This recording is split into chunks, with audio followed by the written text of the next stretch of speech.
The following program is a paid program that doesn't necessarily reflect the views or opinions of the staff, management, and advertisers of WBOK.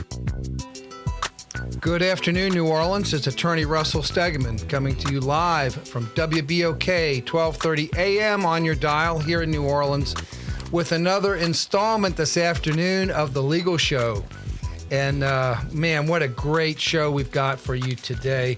I'm joined by my usual assistant, Carmen Afara. Welcome, Carmen. Hi, good afternoon.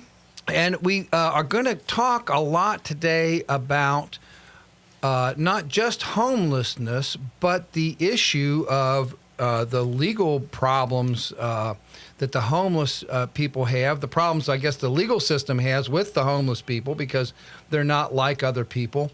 And we've brought in a couple of guests. We're going to do two segments. Our first segment, we're joined by Judge Joe Landry from New Orleans Municipal Court. Welcome, Judge. Good afternoon. Thank you for having me, Russell. And it's really great to have you. I'm so excited to hear about all what's going on in Municipal Court with respect to this. Is a pretty big community in New Orleans. We have a lot of homeless people here, I guess. We do. I don't know the actual population in numbers, but it just seems from the folks that do appear in court that it is a large population.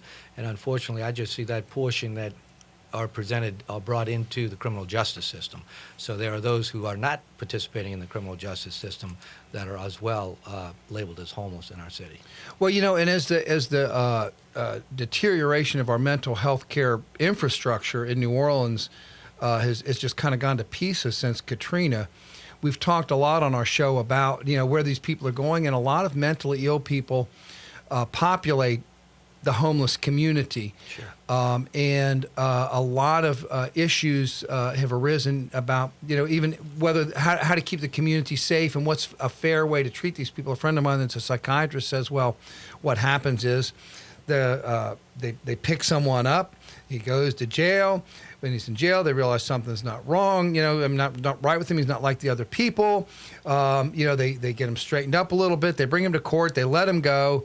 Then they pick him up again in this incredibly costly and ineffective cycle of regurgitating people through the jail system that the DA is not really interested in prosecuting, because what they did, even if maybe technically illegal, would maybe be a little bit bizarre, or you can tell something's wrong with the person, and we've got compassion, and we don't really want to punish them for what they did because we can tell they're ill.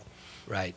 Following up on the mental health issues, the criminal justice system is really not suited for treating the mentally ill. We are into rehabilitation once for incarceration or probation. Obviously, through municipal court, the vast majority are either incarcerated, or I should say the vast majority are given fines or community service. Mm-hmm. The very small segment of that population that comes through municipal court is incarcerated. However, we do have to incarcerate some folks for municipal offenses. That being said, getting back to the mentally ill, the sheriff is working very closely with the mental health providers that are in existence, your charters mental health type places, where if a person gets arrested on the street and they have taken so long to get established as a patient at a mental health clinic, that person's medications may be home on the bed, you know, nightstand table at home. They're incarcerated. Once they get separated from their medicines, it might take another 90 days to get reestablished at a clinic visit, get another prescription and that. So the sheriff is working closely with family members or members of his staff in securing medications that are available for the inmates so that they do not have an interruption of their medication schedule. I'm glad to hear that, because I know in the case of people with some really major mental illnesses like bipolar disorder and schizophrenia, today with the medications we have are very, very manageable and treatable. But when people go without that medication, correct, they become very ill, they become very not right, and bad things happen, and it's harder to get them back after a long break from the medicine. Right. And I know that's been a persistent problem. Places I've gone in my years as an attorney is getting the sheriff. They don't want to take any kind of medicine or pills or anything. Well, so we're dealing with different times. Right, exactly. In the present situation. But, so there is a process that the mentally ill people have to go through once, say, if they get arrested. And I mean, how do you how do they work, how do they go through that process to get help, to get the proper medication, to get their legal services? What is offered to them once they are, I guess. Once they come into the criminal justice Right. system, they are processed through the inmate processing center in the sheriff's department. Would probably be able to answer that better. But my understanding is that they are administered physicals and mental health evaluations and that type of stuff to place them either on the medical tier or on general population or wherever their assignment is. But they do go through an processing into the jail population, and then depending upon their expected length of stay, I would think they have various resources, whether they stay in the parish jail, go to Department of Corrections and things like that. But there are facilities. Do you think they have a fair shake at going through the criminal justice system? The mentally ill? Yes. Well, yes. I mean, you have competency hearings and things of that nature. Routinely, if we have arrestees in municipal court that act up, we send them to the psychiatrist in the jail to have them evaluated. Or if there's family members in court, we direct the family members over to civil district court for a civil commitment as opposed to a criminal physician's emergency commitment. So there are various things for the mentally ill. Well, and you're in municipal court, which is the city of New Orleans. Correct. So you're working with the city attorney's office. Correct. And so I imagine that a person that's displaced and has no place to live presents some special issues when they come in front of you in your court. The homeless population is what you're referring to. Yes. Unfortunately, the homeless, there is a certain segment, I won't say all, but there is a certain segment of the homeless population that we see on a regular basis. And unfortunately, we are trying to break that cycle. And the way to break it, I think, is what Judge Zaney, Jay Zaney from federal court, has created the homeless court through his association with OZNM and the other homeless shelters.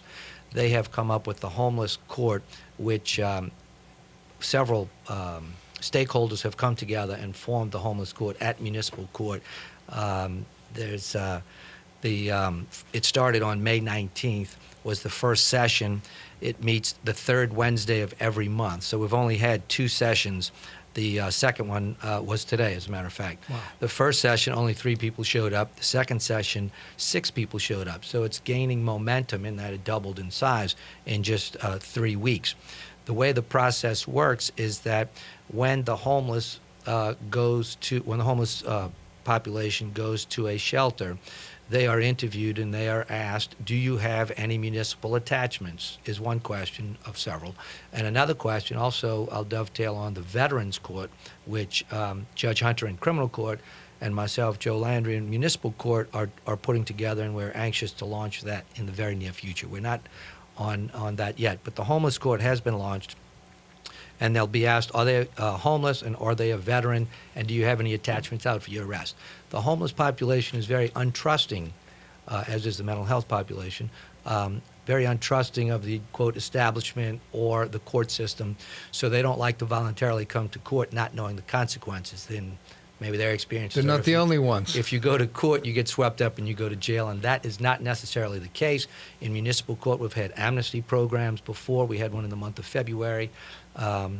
We are putting, just for a moment, just even the special needs of homeless people aside. I mean, I've been a practicing attorney for a long time, and I know if you have an attachment for your arrest and you're in contempt of court, the court's got the power to put you in jail. But what I've been seeing in my 30 years, if people have missed court, I tell people, and I hope I'm not wrong here, but you're safe to go over there and talk to the clerk and try to get your court date. You aren't really looking to put them in jail so much as get them back in the system. Would that be a fair statement? I think generally that's a fair I mean, statement. I know there's always the exception. There are a few exceptions where, depending on the person's history and record and things of that nature, if he's got or she has 3 cases and 17 attachments, they have a low probability of returning to court. So we're going to address it pretty immediately. But I mean, the average, housewife that, forgot to come for her court date, she's going to just come down there. If it's, your only contact with the system, they're just going to write her a new court date and tell her to come back, right? Correct. Yeah. Generally. Okay, I'm sorry, I didn't mean to interrupt you, but that's something that comes up a lot